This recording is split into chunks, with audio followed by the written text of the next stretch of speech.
새로운 한 주가 시작되었습니다. 이번 주는 사도행전 27장을 읽어 나갑니다. 27장의 신학적 배경 소스를 함께 나누도록 하겠습니다.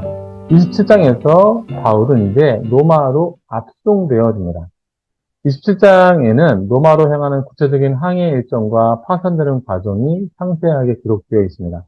사도행전의 저자인 누가는 지금까지 거시적인 관점에서 교회의 발생과 복음 전도의 사건들을 토대로 하나님 나라의 확장을 보여주었는데 27장만큼은 마치 돋보기를 된 것 같이 바울의 앞성 여행을 아주 자세하게 기록하고 있습니다. 저자 누가가 왜 이 바울의 여행 기록에 그토록 역점을 두고 있을까? 생각을 좀 해봐야겠죠. 갑자기 자세하게 보는 것이거든요. 1절을 보시면 우리가 라고 시작하며 다시 글의 시점이 저자의 시점으로 바뀌어지는데요. 누가가 바울의 앞성 여행에 함께하고 있습니다. 저자 누가는 바울의 앞성 여행에 역사하시는 하나님의 좀 일하심을 보여주고 있습니다. 사실 당시에 항해의 난파에서 살아남은 영웅들의 이야기, 혹은 악인들이 바다에서 실패한 이야기는 문학적 주제의 단골 손님이었습니다. 저자 누가는 당시의 문학적 주요 주제를 통하여서 누가 자신이 실제로 목격한 진짜 영웅이신 하나님이 바울을 어떻게 보호하시고 통치하시는지를 27장에서 구체적인 사건들로 보여주고 있는 것이죠. 항해와 파선을 통해서 누가 자신이 바울을 통해 목격한 진짜 영웅이신 하나님을 전하고 있는 것입니다.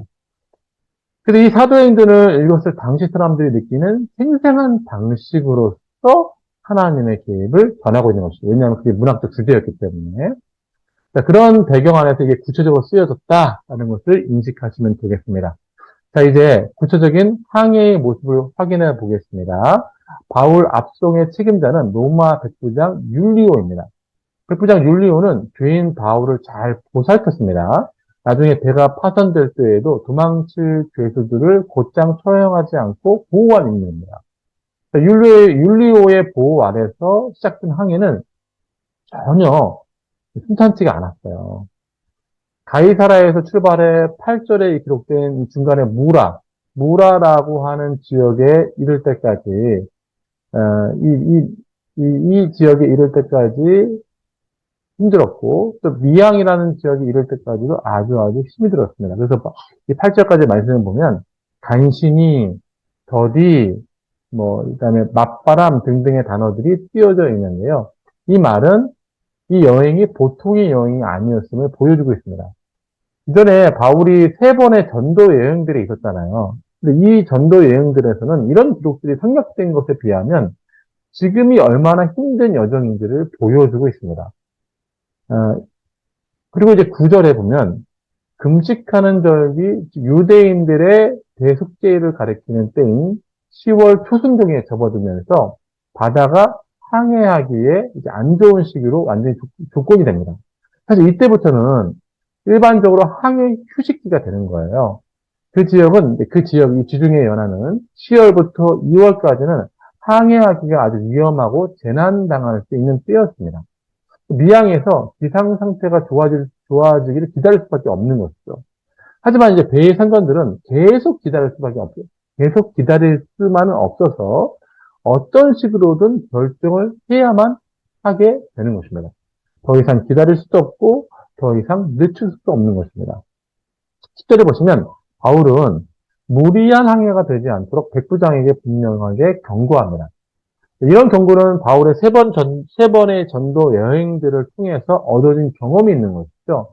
그도 3번이나 파선을 당했잖아요. 당시에는 나침반도 없고 오로지 별들을 의지해서 바람에 따라 배를 운행해야 되는데 잔뜩 흐리고 바람이 변동하는 날씨에서 이 일이 쉽지 않겠다는 분명한 바울의 경험이 있어서 이 일을 말리게 됩니다. 하지만 백부장은 단순히 바울만 압송하는 것이 아니라 공식적으로 로마 정부를 위한 식량 수송을 책임지면서 모든 결정을 할 수 있었는데 항해를 하기로 결정한 거예요. 왜냐하면 지금이 정박되어 있는 이 미양보다 베닉스라고 하는 곳에서 겨울을 보내기로 결정한 것입니다. 미양에서 베닉스의 그레드 항구까지는 사실 불과 몇 킬로밖에 되지 않는 여정이었습니다. 하지만 항의하지 말았어야 되죠. 아무리 그것이 쉬워 보여도. 아마도 백부장은 지금 배에 실려 있는 물류라든가 곡식들을 더 잘 관리해서 이제 노마로 가져 나르려고 이 베니스로 이동을 한 것 같습니다. 자, 베니스까지의 이동은 이 녹색 글씨, 녹색 요 그림으로 나와 있는데요. 얼마 되지 않아요. 사실 몇 킬로밖에 되지 않습니다.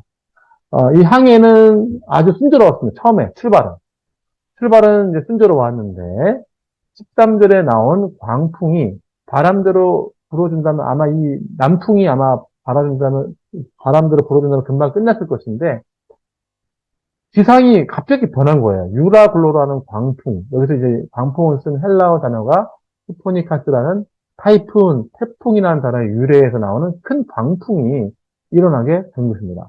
그는 유라굴로라는 이름 불리는 이 광풍에 밀려 가우다라는 작은 섬을 지나게 되고 선원들은 더 힘든 여정인 17절에 스르디스, 즉 빠른 유사가 있는 모래톱 지역으로 배가 끌려갈까봐 안간힘을 쓰는 거예요. 이런 안간힘에도 불구하고 배의 침수가 시작된 것 같습니다. 18절에서 20절에 보면 우리가 저자 누가도 포함해서 배를 가볍게 하는 일을 힘쓰고 있으며 선원들이 배의 기구와 짐을 버리게 되고 급기야 배는 아무 조종할 것을 갖추지 못한 채 그 큰 풍랑 안에 그대로 던져져 흘러가게 된 것입니다. 20절의 표현처럼 해와 달이 보이지 않을 정도로 폭풍이 심했고 모든 소망이 사라진 항해인 것이죠. 이 와중에 바울이 선원들을 위로하는 소리를 전하는 내용이 21절에서 26절에 나오거든요. 말씀에 이렇게 나와 있잖아요. 바울이 전한 핵심은 이겁니다. 하나님의 사자가 자신에게 말씀한 내용이죠. 하나님께서 바울을 가이사 앞에까지 가게 하시며 배의 모든 사람들을 다 구원하시겠다는 내용입니다. 이 소식은 바울이 깊은 풍랑 중에도 지금 하나님께 기도하였고 하나님은 바울과 그 일행을 다 구원하시겠다는 그런 내용인 거예요. 하나님이 기도 응답을 지금 하고 계신 것이죠.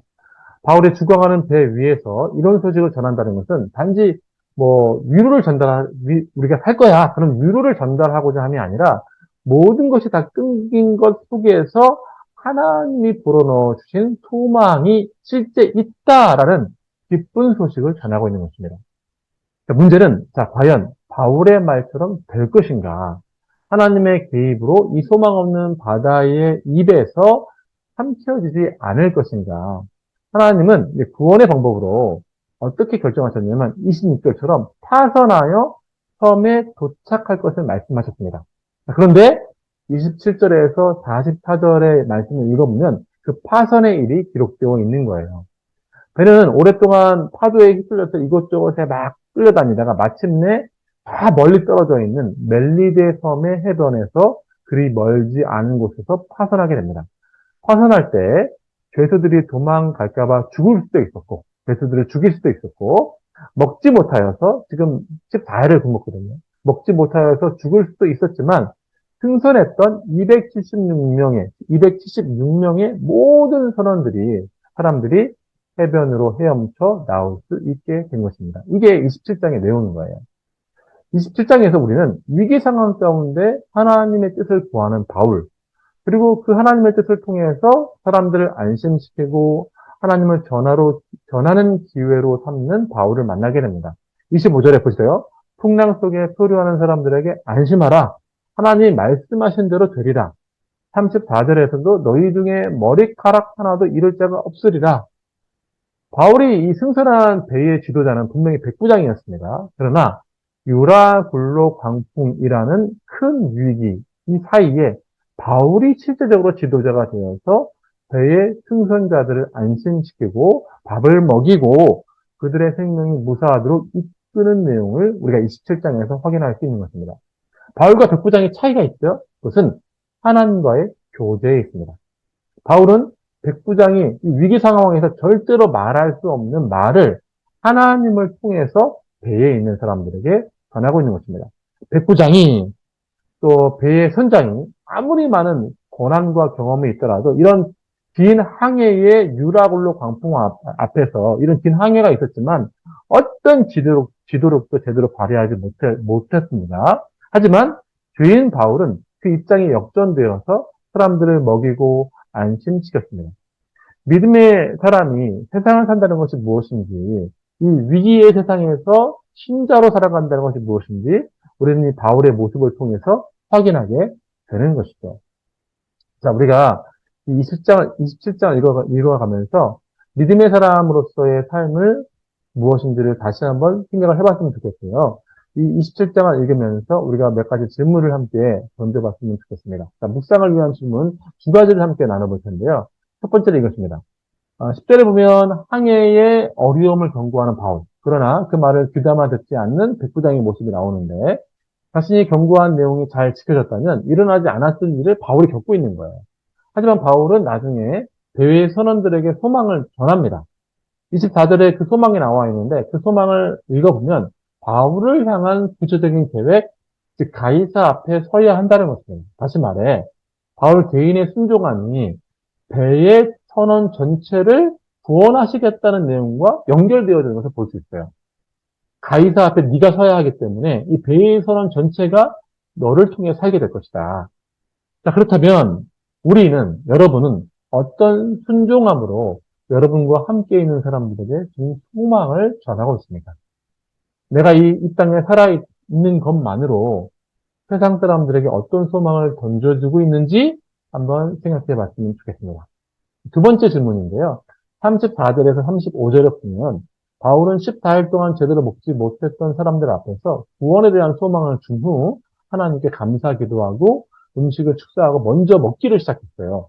먼저 먹었더니 다른 사람들이 따라오는 거죠. 바울은 현재의 절망에 머물지 않고 미래를 준비하는 음식을 먹습니다. 그리고 사람들이 그 모습을 따라하기 시작한 것이에요. 그리스도인으로서 나는 어떻게 현재의 절망에서 벗어나 미래를 준비하여 사람들에게 도전하고 있는지 생각을 해봐야 할 것 같아요. 위기 상황에서 함께 절망하고 있느냐, 아니면 이 사람들을 위로하며 먼저 먹을 것을 먹고 힘을 내어서 다른 사람들에게 위로를 전염시키고 있는지를 한번 생각해 봤으면 좋겠습니다. 27장을 읽으면서 바울이 걷고 있는 신자로서의 삶을 우리도 도전받아 하나님과 함께 바울처럼 살아갈 수 있는 우리 모두가 되어지기를 주의 이름으로 축원드리겠습니다. 잠깐 기도하겠습니다. 주님 감사합니다. 이번 주에도 우리가 27장을 읽어 나갈 때에 바울이 유라굴로 광풍의 위기 속에서도 하나님의 약속을 붙들고 모든 배의 선원들을 안심시키고 그들을 생명으로 구원으로 인도한 것처럼 이 위기 상황에 이 땅에 살면서 믿는 신자로서 복음이라는 절대 대안을 가진 우리가 어떤 삶을 살아야 할지 깨닫게 하여 주시옵소서. 지혜롭게 말씀이 조명되어지게 해 주시옵소서. 예수님의 이름으로 기도드리옵나이다. 아멘. 자, 이번 한 주도 모두 화이팅입니다. 화이팅!